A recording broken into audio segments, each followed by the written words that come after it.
ಬೇರ್ಪಡಿಸಲಾಗುವುದು. ಚಹಾ ಮಾಡಿದಾಗ ಅದರಿಂದ ಹತ್ತಿಯನ್ನು ನಾವು ಬೇರ್ಪಡಿಸುತ್ತೇವೆ. ಇದರ ಮುಖಾಂತರ ಸೋಸುವಿಕೆಯ ಮುಖಾಂತರ ನಾವು ಅದನ್ನು ಬೇರ್ಪಡಿಸುತ್ತೇವೆ. ಸುಗ್ಗಿಯ ಸಮಯದಲ್ಲಿ ಪೈರಿನ ಧಾನ್ಯಗಳನ್ನು ಬೇರ್ಪಡಿಸಲಾಗುವುದು.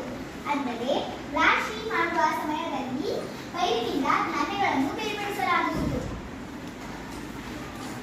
ಹಾಲು ಅಥವಾ ಮೊಸರನ್ನು ಕಡೆದು ಬೆಣ್ಣೆ ತೆಗೆಯಲಾಗುವುದು. ರವಗಿ ಮಾಡಿ ನಾವು ಅದನ್ನು ಬೆಣ್ಣೆಯನ್ನು ತೆಗೆಯುತ್ತೇವೆ. ಹತ್ತಿಯನ್ನು ಹಿಂಜುವುದರ ಮೂಲಕ ಅದರ ಬೀಜಗಳನ್ನು ನಾರಿನಿಂದ ಬೇರ್ಪಡಿಸುತ್ತೇವೆ.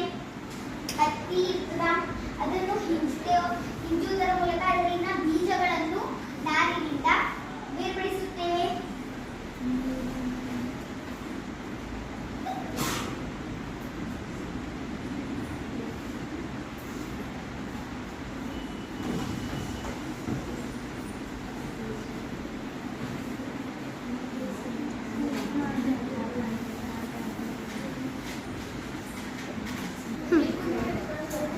ಇದು ಒಂದು ಬೀಕರ್. ಈ ಬೀಕರ್ನಲ್ಲಿ ನಾವು ಇವಾಗ ಸ್ವಲ್ಪ ನೀರನ್ನು ಹಾಕೋಣ.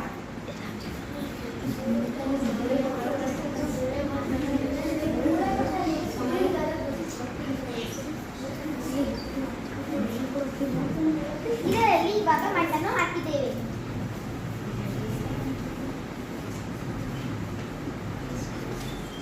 ಇದು ಇವಾಗ ಮಿಶ್ರಣವಾಗಿದೆ.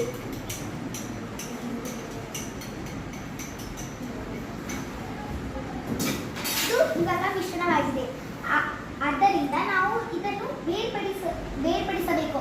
ಹಾಗಾದರೆ ನಾವು ಇದನ್ನು ಜರಡಿಯ ಮುಖಾಂತರ ಬೇರ್ಪಡಿಸುತ್ತೇವೆ. ಸೋಸುವಿಕೆಯ ಮುಖಾಂತರ ಬೇರ್ಪಡಿಸುತ್ತೇವೆ.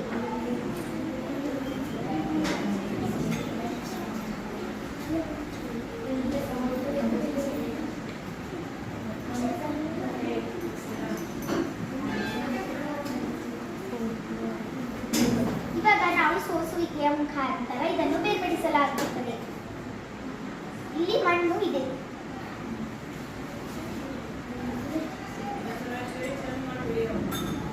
ಬಹುಶಃ ನೀವು ಉಪ್ಪು ಹಾಕಿದ ಗೋಧಿ ನುಚ್ಚು ಅಥವಾ ಅವಲಕ್ಕಿಯಿಂದ ಮಾಡಿದ ಉಪ್ಪಿಟ್ಟನ್ನು ತಿನ್ನಬಹುದು. ಬಹುಶಃ ನೀವು ಉಪ್ಪು ಹಾಕಿದ ಗೋಧಿ ನುಚ್ಚು ಅಥವಾ ಅವಲಕ್ಕಿಯನ್ನು ಉಪ್ಪಿಟ್ಟು ತಿಂದಿರಬಹುದಾ? ನಾನು ತಿಂದಿದ್ದೇನೆ. ನೀವು ತಿಂದಿರಬಹುದಾ? ಆವಾಗ ಅದರಲ್ಲಿ ಮೆಣಸಿನಕಾಯಿ ಇರುತ್ತದೆ. ಅದರಲ್ಲಿ ಮೆಣಸಿನಕಾಯಿ ಇದ್ದರೆ ನೀವು ಎಚ್ಚರಿಕೆಯಿಂದ ಅದನ್ನು ಆರಿಸಿ ತಿನ್ನುತ್ತೀರಿ. ಹೌದಾ? ಹೌದು. ಮಾವು ಮತ್ತು ಸೀಬೆ ಹಣ್ಣುಗಳಿರುವ ಒಂದು ಬುಟ್ಟಿಯಲ್ಲಿ ನಮಗೆ ಕೊಟ್ಟ ಆ ಹಣ್ಣುಗಳನ್ನು ಬೇರ್ಪಡಿಸಲು ಹೇಳಿದ್ದಾರೆ ಎಂದು ಊಹಿಸಿಕೊಳ್ಳಬಹುದೇ? ಹೌದು. ಇವಾಗ ಬುಟ್ಟಿ. ಈ ಬುಟ್ಟಿಯಲ್ಲಿ ಕೆಲವೊಂದು ಮಾವಿನ ಹಣ್ಣುಗಳಿವೆ, ಕೆಲವೊಂದು ಸೀಬೆ ಹಣ್ಣುಗಳಿವೆ.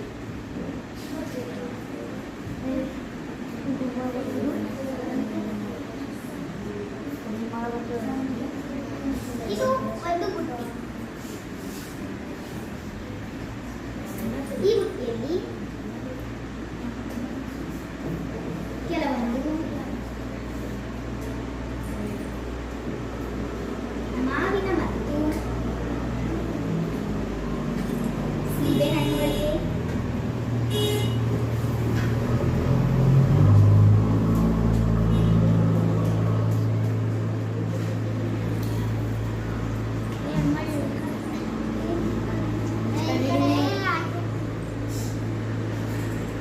ನೀವೇನು ಮಾಡುತ್ತೀರಿ?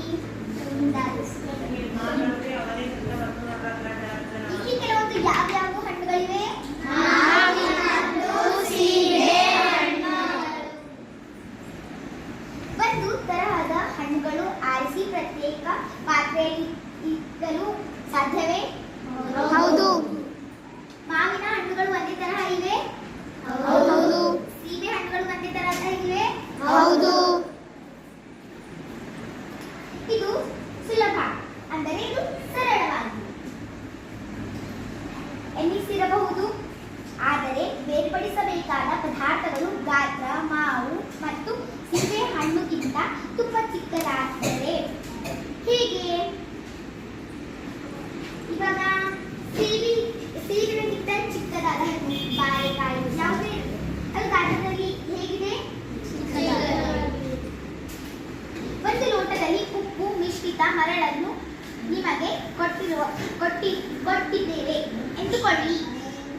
ಕಾಲಮ್ 3.1 ದಂತ ಅದರಲ್ಲಿ ಕೆಲವೊಂದು ಬೇರ್ಪಡಿಸಲು ವಿಧಾನಗಳನ್ನು ಕೊಟ್ಟಿದ್ದಾರೆ.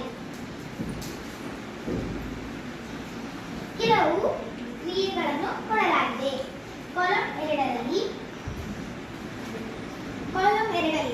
ಎರಡರಲ್ಲಿ ಬೇರ್ಪಡಿಸಲು ಉದ್ದೇಶ